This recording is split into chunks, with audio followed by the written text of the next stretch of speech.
دوستو میں محمد اقبال خالد ایڈوکیٹ. آج ہم income tax return tax year 2022 جس کا ٹیکس پیریڈ 1 جولائی 2021 ہے اور اس کا پیریڈ ہے 30 پیریڈ ہے 30 جون 2022. اس کے بارے میں ڈسکس کریں گے کہ انکم ٹیکس ریٹرن کو سبمٹ کرنے سے پہلے ہمیں کن کن باتوں کا خیال رکھنا چاہیے، کون سے ایسے مراحل ہیں جن کو اگر ہم کینلی دیکھ لیں، توجہ سے دیکھ لیں اور ریکنسائل کر لیں تو ہمیں انکم ٹیکس ڈپارٹمنٹ کی طرف سے نوٹسز نہ آئیں. تو آئیے چلتے ہیں. اس میں سب سے پہلے ہے income tax deduction certificate under rule 42. دوسرا ہے ایرسٹ ریٹرن میں جو MIS کا فولڈر ہوتا ہے. تیسرا FBR میں ایک معلومات کا فولڈر ہے. چوتھا ہماری سیل ٹیکس ریٹرن ہے جو کہ صرف بزنس انڈیویجولز یا کمپنیز وغیرہ کے لیے ہے یا AOPs وغیرہ کے لیے ہے جو سیل ٹیکس میں رجسٹرڈ ہے. اور چوتھی بینک اسٹیٹمنٹ ہے جس میں بینک ڈپازٹس یا ٹیکس کریڈٹس کا ہمیں خیال رکھنا چاہیے. یہ تمام اگر ہمارے انفارمیشن آپس میں ایک دوسرے سے ریکنسائل کرتی ہیں تو ہماری انکم ٹیکس ریٹرن صحیح سبمٹ ہوگی اور اس پہ نوٹس نہیں آئے گا. اگر انکم ٹیکس سرٹیفکیٹ میں دی گئی جو معلومات ہیں، ٹیکس ہمارا جو ڈپازٹ ہو چکا ہے، ودہیلڈ ہو چکا ہے، اور جو ہماری رسیٹس ہیں وہ MIS کے فولڈر سے آپس میں نہیں ملتی، وہ کم یا زیادہ ہیں تو وہاں پہ بھی نوٹسز آ سکتے ہیں. معلومات میں جو ایسٹس کی ڈیٹیل دی گئی ہے، ایسٹس ہیں یا ٹیکس ڈکشن کی ڈیٹیل دی گئی ہے، وہ بھی آپس میں ان تینوں کی آپس میں برابر ہونی چاہیے. اگر کم سے یہ کم یا زیادہ ہوگی تو وہاں پہ بھی ہمیں نوٹس آ سکتا ہے. اگر بزنس انڈیویجولز یا وہ لوگ جو کہ سیل ٹیکس میں رجسٹرڈ ہیں انہوں نے سیل ٹیکس ریٹرنز اپنی سبمٹ کی ہیں اور انوائسز کی ڈیٹیل جو ہے ان کی جو sale tax return monthly sale tax returns انہوں نے سبمٹ کی ہیں اس کو وہ کمبائن کریں تو اس کی تمام سیلز جو ہیں وہ انکم ٹیکس سرٹیفکیٹ کے مطابق ہونی چاہیے تاکہ اس میں ڈفرینس کی وجہ سے نوٹس نہ آئے. بینک اسٹیٹمنٹس ہیں جو اس میں ٹیکس کریڈٹس ہوتے ہیں، ٹیکس ڈپازٹس ہوتی ہے، ڈپازٹ سائڈ جو ہوتی ہے اس کی میں بھی یہ ہماری ہیلپ کر سکتے ہیں کہ ہمارا ٹیکس ڈکشن سرٹیفکیٹ ہے وہ آپس میں ٹھیک ہے یا نہیں. ٹیکس ڈکشن سرٹیفکیٹ کا یہ فارمیٹ ہے انڈر رول 42 جو کہ انکم ٹیکس ڈپارٹمنٹ کی طرف سے جو ہے ایک فارمیٹ ہے جو کہ ہر ڈیڈکٹنگ اتھارٹی، ہر ود ہولڈنگ ایجنٹ جس نے ہمیں پیمنٹ کرنے سے پہلے ٹیکس کاٹا ہے اس کے لیے وہ ہمیں ایشو کرنا ضروری ہے. اگر امپلائر ہے تو وہ ہمیں ایشو کرے گا. اگر ایسا کوئی جس سے ہم بزنس کر رہے ہیں اس کو ہم نے سیل کی ہے تو جس نے پیئنگ اتھارٹی جو ہے وہ ہمیں ٹیکس کاٹ کے یہ اینڈ پہ ہمیں یہ withholding tax deduction certificate issue کرتی ہے.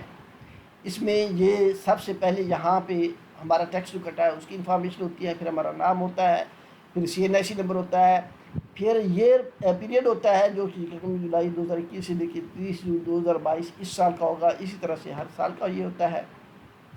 اسی طرح سے یہ جو سیکشن ہوتا ہے کہ اگر 149 ہے تو اس میں جو سیلری کی پیمنٹ ہے اس پہ جو ٹیکس کٹا ہے وہ امپلائر ہمیں دے رہا ہے.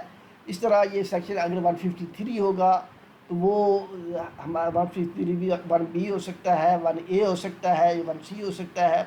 سپلائز کا 1A ہوتا ہے. سیکشن 153 1B جو ہے وہ ہماری سروسز کا ہوتا ہے. اس طرح جو 1C ہوتا ہے وہ کنٹریکٹس کے ریلیٹڈ پیمنٹس کا ہوتا ہے.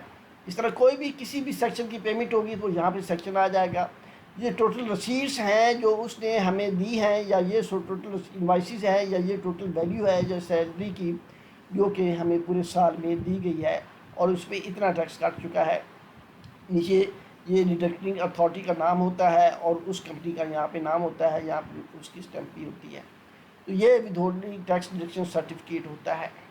اس کے بعد ہم چلتے ہیں کہ MIS میں کہ MIS جو ہے انفارمیشن کیا ہوتا ہے. ایرس میں آتے ہیں. ایرس میں آنے کے بعد ہم اپنا یوزر آئی ڈی پاسورڈ دیتے ہیں. یوزر آئی ڈی پاسورڈ دینے کے بعد ہمارے سامنے ہمارا جو ہے یہ انٹرفیس کھل جاتا ہے. ہم یہاں پہ آتے ہیں، یہاں یہ MIS ہے.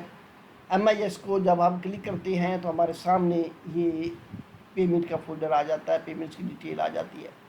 یہ پیمنٹس کی ڈیٹیل کو ہم دیتے ہیں تو یہاں پہ آپ ٹیکس پیریڈ دیتے ہیں کہ ہمارا ٹیکس پیریڈ جو ہے وہ کس ٹیکس پیریڈ کی ہم انفارمیشن جو ہے یہاں پہ چاہتے ہیں. تو ہم 1 جولائی 2021 سے لے کے 30 جون 2022 تک جو ہے ہم اس کو یہاں پہ لیں گے تاکہ ہمارے پورے سال کی انفارمیشن جو ٹیکس ڈکشن کی ڈیٹیل ہے وہ ہمیں مل سکے. تو جب ہم یہ دیں گے تو ہمارے سامنے ہمارا جو فولڈر ہے MIS کا ہماری انفارمیشن کا وہ کھل جائے گا۔ جب ہم یہ انفارمیشن دیتے ہیں ٹیکس پیریڈ ہم یہاں پہ دے دیتے ہیں تو اس کو سرچ کرنے کے بعد ہمارے سامنے ہماری تمام پیمنٹس جو ہیں اس کی ڈیٹیل کھل جاتی ہے۔ اس کو اگر ہم چاہیں تو ہم ایکسل فائل جو ہے ڈاؤن لوڈ کر سکتے ہیں اور اس ایکسل فائل کو ہم دیکھ بھی سکتے ہیں کہ ہمارے سامنے کس پارٹی نے ہمارا کیا ٹیکس کاٹا ہے، تو اس میں وہ تمام انفارمیشن موجود ہیں۔ تو ہماری یہ MIS میں وہ تمام انفارمیشن ہوتی ہے۔ اس پہ آلریڈی میری ایک ویڈیو آ چکی ہے کہ how to verify, how to download the CPR of tax deposited, کہ ہم نے جو ٹیکس ڈپازٹ کیا اس کا ہم CPR کیسے نکال سکتے ہیں۔ جو CPR نمبر دیا ہوا ہے وہ ویڈیو آپ کی ہیلپ کرے گی اس معاملے میں۔ اس کے بعد ہم اس کو یہ ہماری تمام پیمنٹس جو ہیں وہ ہمارے انکم ٹیکس ڈکشن سرٹیفکیٹ سے مطابقت میں ہونی چاہیے کہ رسیٹس اور جو ودہولڈنگ ٹیکس دونوں جو ہے آپس میں برابر ہونا چاہیے۔ اس کے بعد ہم آتے ہیں MIS فولڈر میں آنے کے بعد یہاں پہ ہمارے سامنے جو ہے یہ FBR معلومات کا فولڈر ہے۔ جب ہم اس کو کھولتے ہیں تو ہمارے سامنے جو ہے نا اس طرح کا انٹرفیس آ جاتا ہے۔ ہم لاگ ان کرتے ہیں، لاگ ان کرنے کے بعد ہمارے سامنے یہ ایسٹس کی انکوائری آ جاتی ہے، جس میں ودہولڈنگ ٹیکس بھی ہے، وہیکلز بھی ہے، پراپرٹیز بھی ہیں۔ یہ تمام چیزیں ہماری انفارمیشن FBR میں موجود ہے۔ ہمارے وہ ودہولڈنگ ایجنٹ جب ٹیکس ڈپازٹ کراتے ہیں تو وہ وہاں پہ FBR میں شو ہو چکی ہوتی ہیں۔ اس طرح سے ہمارا کہیں پہ اگر ٹیکس ڈپازٹ ہو چکا ہے تو اس کی انفارمیشن بھی ہے۔ ہماری کوئی پراپرٹی ہے جو ہم ڈکلیئر کر چکے ہیں، وہیکلز ہیں ہماری جو ہم ڈکلیئر کر چکے ہیں یا ہمارے نام پہ ہیں، تو اس کی انفارمیشن یہاں پہ FBR میں موجود ہے، تو ان کا ہمیں خیال رکھنا چاہیے۔ تو ہمارے سامنے ان چیزوں کا خیال رکھنا ہمارے لیے ضروری ہے۔ آپس میں یہ تمام کی تمام انفارمیشن آپس میں ریکنسائل ہونی چاہیے کہ ہمارا ٹیکس ڈکشن سرٹیفکیٹ اور IRS پہ جو ہے MIS میں معلومات کے فولڈر میں جو ہماری انفارمیشن پڑی ہیں وہ بھی آپس میں ریکنسائل ہوں۔ FBR میں معلومات کے فولڈر میں جو انفارمیشن ہے وہ بھی ہماری آپس میں برابر ہونی چاہیے تاکہ ہمیں نوٹس نہ آئے۔ پھر سیل ٹیکس ریٹرن جو ہے بزنس انڈیویجول کے لیے یہ ہے جو یا کمپنیز کے لیے ہے جو کہ ان کا سیل ٹیکس ڈپارٹمنٹ میں رجسٹر ہوتی ہے سیل ٹیکس ریٹرن کے لیے، تو ان کی سیلز انوائسز جو وہ ڈکلیئر کر چکے ہیں پورے سال میں، تو پوری سیلز جو ہے وہ ان کے انکم ٹیکس ڈکشن سرٹیفکیٹ کے برابر مطابقت میں ہونی چاہیے، ریکنسائل ہونی چاہیے تاکہ اس پہ نوٹس نہ آئے۔ اس طرح بینک اسٹیٹمنٹس ہیں، اس کی ڈپازٹ سائڈ اس کی کریڈٹ سائڈ آپس میں وہ برابر ہونی چاہیے۔ یہ تمام چیزیں آپس میں ریکنسائل ہونی چاہیے۔ ہمارا ٹیکس ڈکشن سرٹیفکیٹ جو ہے وہ اس میں اس کے مطابقت میں ہونا چاہیے، کہیں پہ اوپر نیچے نہیں ہونا چاہیے۔ اگر ہماری یہ انفارمیشن جو ہے کہ IRS میں اگر زیادہ ہے وہاں پہ آ رہی ہیں اور انکم ٹیکس ڈکشن میں ہماری انفارمیشن کم ہے تو ہمیں IRS کو فائل کرنا چاہیے کہ ہماری کون سی ایسی انفارمیشن ہے یا CPR ہے جو کہ رہ رہا ہے، اس کو ہمیں انکلوڈ کرنا چاہیے۔